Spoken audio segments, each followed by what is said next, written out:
Je m'appelle Pierre Gaulard, j'ai 101 ans, je vais vous raconter ce que j'ai vécu pendant la guerre.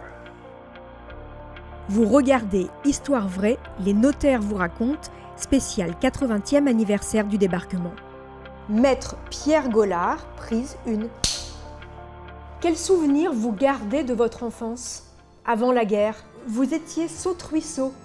Oui, c'est un terme qu'on employait d'ailleurs à ce moment-là pour définir les jeunes clercs de notaire. Bon, c'est une fonction qu'on avait pour débuter. Voilà, j'ai commencé dans le notariat comme ça. Quand la guerre éclate en 1939, Pierre a 17 ans et travaille déjà comme jeune clerc de notaire dans une étude. En juin 1940, l'armistice est signé. 3 ans plus tard, le gouvernement de Vichy impose au jeune homme le service de travail obligatoire. Pierre et son grand frère quittent leur famille, la peur au ventre, direction l'Allemagne.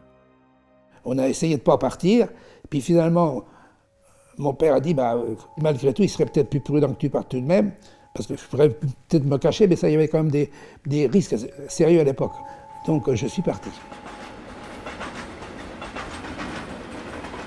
Il partait à peu près 3 trains complets tous les jours. On est parti à 300 000 en peu de temps. De toute façon, on a essayé d'être courageux un petit peu en partant, parce qu'on n'est pas parti avec plaisir. Hein. Parce qu'on ne savait pas très bien comment ça allait se terminer. Et puis après, je suis arrivé donc à Cologne, on était dans un camp, pas trop bien pendant 4 jours, et puis on nous a après affectés dans une petite ville de la Rhénanie. On était 7-8 garçons du même canton, du canton du Teil-sur-Huisne, et on s'est retrouvés tous ensemble tout le temps. Vous étiez logé dans une famille allemande? Oui, dans une famille logée. J'avais ma chambre particulière. Les travailleurs français, on n'était quand même pas trop maltraités. On avait des avantages par rapport aux autres. Les Polonais avaient des insignes, tandis que nous, les Français, non. Les Allemands avaient peut-être pas non plus intérêt à se mettre trop les Français à dos. Hein. On va dire parce qu'on avait fait la paix quand même avec eux. En fait, de toute façon, nous, on avait le droit le dimanche quand même de sortir. On allait dans les cafés comme on voulait, on allait dans les restaurants, on prenait le train, on circulait. Hein. On allait au cinéma, mais pas les Polonais. Vous étiez livreur de bière? Livreur de bière, déjà. Nous, on avait les bombardements aussi de temps en temps déjà. Cologne, ça n'était pas très loin. Cologne était détruit à nombreuses reprises. C'était complètement... C'était bombardé. Vous voyez, des avions aussi passaient souvent. Quelques Français ont le droit à une courte permission. C'est le cas de Pierre.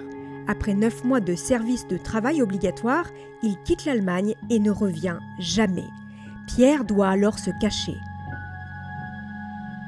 Mon père s'était occupé pour que j'ai des fausses cartes d'identité. Et comme monsieur le châtelain d'à côté était dans la résistance, il est allé le voir et puis c'est lui qui a fait procurer des cartes d'identité que j'ai. Des fausses? Des fausses, voilà. Et par la mairie du Mans. Donc de Pierre Gaulard, vous êtes devenu? Pierre Galpin. Voilà. Avec deux fausses dates d'identité, un pour me rajeunir et un autre pour me vieillir, suivant les besoins de la question. Mes cartes d'identité fausses ne pouvaient servir que si je me faisais arrêter.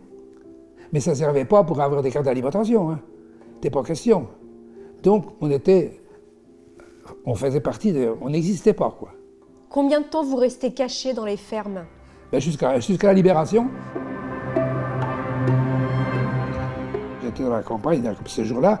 Les avions sont déjà venus dans notre coin pour mitrailler, pour tout ça, et puis il y a surtout les gares. De façon qu'il n'y ait plus de transport ferroviaire. Les Américains voulaient empêcher que les Allemands puissent envoyer des troupes pour se défendre. Donc toutes les routes étaient plus ou moins balayées, et les chemins de fer, les gares. On a su à midi qu'il y avait le débarquement. On l'a appris à midi.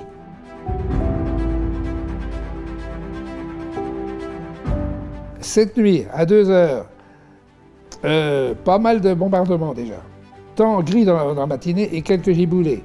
Au retour à midi, au moment où j'apprends que le débarquement allié s'est fait ce matin, une dizaine d'avions américains à faible altitude lâchent des pruneaux sur la loupe.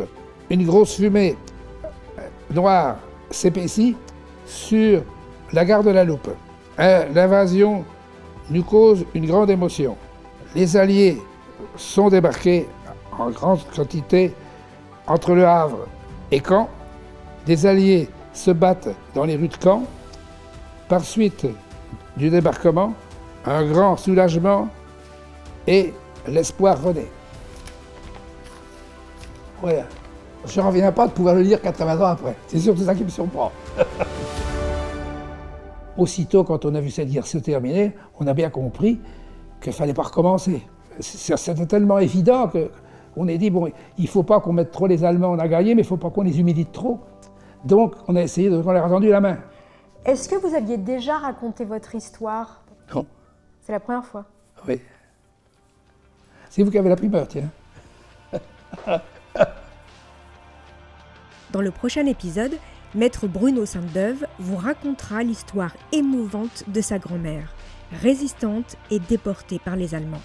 Ne ratez pas le prochain épisode.